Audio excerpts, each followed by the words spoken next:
Mental Ray is probably the most popular renderer within Maya, and that's because it has a lot more features than the Maya software renderer. Now, Mental Ray has its own suite of materials that you can use. They don't work in the Maya software renderer. So let's take a look at some of these.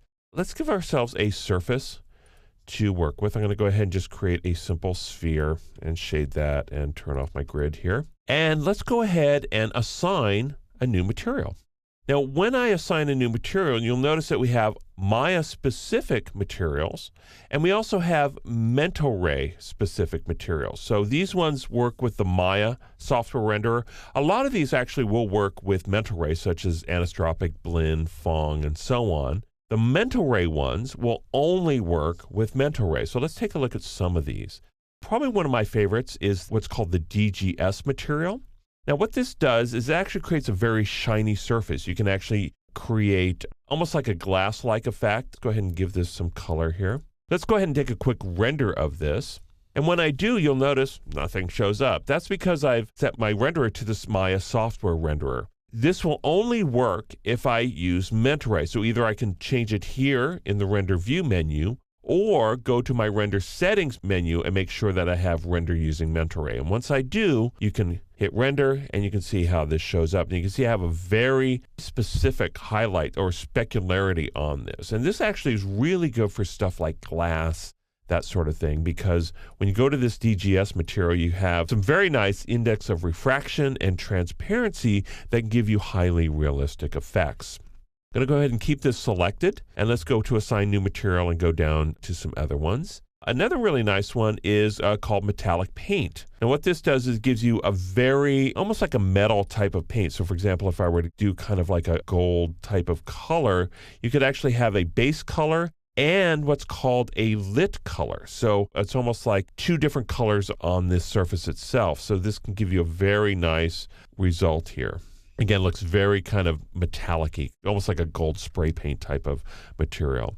Maya actually does have its own Blinn and Lambert and Phong materials. It also has some additional ones. One here is called Cook Tor, which actually is kind of a nice surface, similar to a Phong, but it's actually gives you different index of refractions, which is really nice for simulating glass. You could actually simulate different index of refractions for different colors, which is kind of nice. Another really handy one is the skin surface. So if I go into Fast Skin, now what this does is actually asks me for light maps. I'm just going to go ahead and just do create new, and that will automatically give it to me. And I just select this object again and you go into Fast Skin. Now the reason it asks for a light map is because what this does is it does what's called subsurface scattering. So it actually calculates how much light penetrates into the surface of the object. So if I do a quick render of this, you can see how it gives me a very nice skin texture. This is great for if you're animating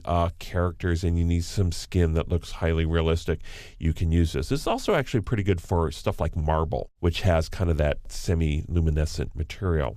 An actual real-world application is the car paint material. But we're going to go ahead and open a scene here. We're going to actually open a scene called Scooter 15, and this is our scooter. So let's go ahead and start adding some materials to it. I'm going to go ahead and add one to this engine compartment here, or underneath the seat. So let's go ahead and select this, and go into lighting shading, and go assign new material. And in this case, I'm going to make sure I have Mental Ray selected, and we're actually going to go do MI Car Paint Phen, which actually stands for phenomenon. And this actually gives you a very nice sparkle metal flake paint job. So let's go ahead and just do a quick render, see what this looks like. And you can see it gives a very nice reflective car paint phenomenon. And you can see the flakes in here. And you notice that the flakes are actually a little big. So what we can do is we can start playing with the parameters here. We can change the color. Let's say I don't want it quite so red. Let's say I kind of want it more of a darker red. We can also change what's called the lit color, which is kind of almost like the overspray or the over painting of it. So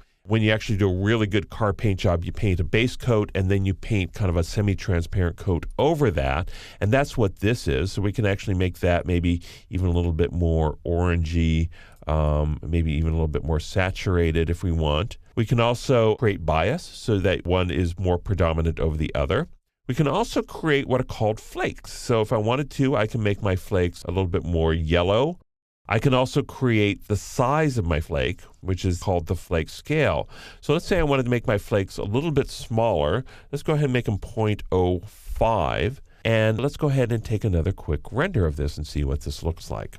So now my flakes are actually a little bit scaled, a little bit down, and I think they actually look a little bit better than they did before. Now that we have this material, let's go ahead and rename it. I'm going to call it Scooter Color. And once I do, I've got this in my Hypershade window. It didn't show up, but I can actually, let's go ahead and rename that one more time. There we go. Okay, so now I have my Scooter Color here, and let's go ahead and start applying this to the rest of my scooter. So if I want, I can go through and say, well, I definitely want the fender. I'm going to go ahead and scroll down here. So I'm going to select my scooter color. I'm going to select my fender, right-click over this, assign, and I can actually just do a multiple select here.